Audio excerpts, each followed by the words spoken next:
Patrice Bergeron n'aura pas mis de temps à devenir un immortel des Bruins. 3 ans après avoir pris sa retraite, l'ancien capitaine va voir son numéro 37 être hissé dans les hauteurs du TD Garden. Il est avec nous. Bonsoir, Patrice. Bonsoir. D'abord, première réaction.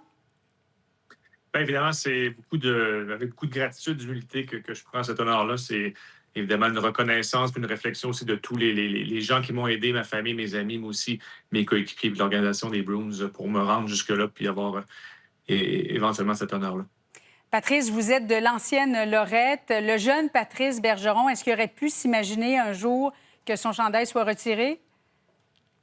Ah, non, je pense pas. Évidemment, on a toujours un rêve. En grandissant, mon rêve, c'était évidemment un jour pouvoir jouer dans la Ligue nationale. Par contre, je pense que plus loin que ça, je n'avais pas nécessairement d'attente. C'était déjà un grand objectif pour moi, une grande marche à monter. Puis de pouvoir y avoir accédé, ça a toujours été quelque chose d'extraordinaire, mais d'avoir eu un chemin jusque-là, d'avoir l'expérience que j'ai vécue aussi, les amis, les amitiés que j'ai eu la chance d'avoir aussi tout au long de ma carrière, c'est quelque chose que je suis extrêmement reconnaissant. Donc, évidemment, j'ai pas de mots pour aujourd'hui ce qui se passe. Ça va faire quoi de voir son nom aux côtés de légendes comme, par exemple, Raymond Bourque?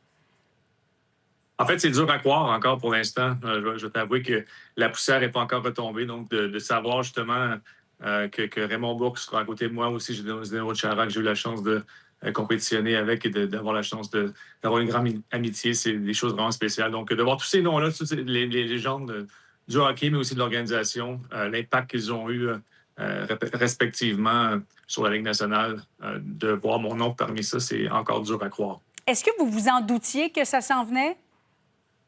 Non, je n'avais pas nécessairement d'attente. Je vais vous avouer que je m'en faisais parler, là, surtout au niveau médiatique, OK. par les journalistes. Par contre, je vous avoue que j'ai toujours eu un peu je me suis jamais nécessairement reconnu là-dedans ou j'ai jamais vraiment pris le temps de savoir si ça allait arriver un jour ou pas. Encore une fois, je suis tellement reconnaissant de la carrière que j'ai eue, les expériences que j'ai pu vivre, les victoires, mais aussi les moments plus difficiles. C'est quelque chose que je vais chérir avec moi toute ma vie. Puis maintenant, d'avoir cet accomplissement-là, c'est sûr que c'est spécial. Et en terminant, est-ce que vous vous ennuyez du hockey?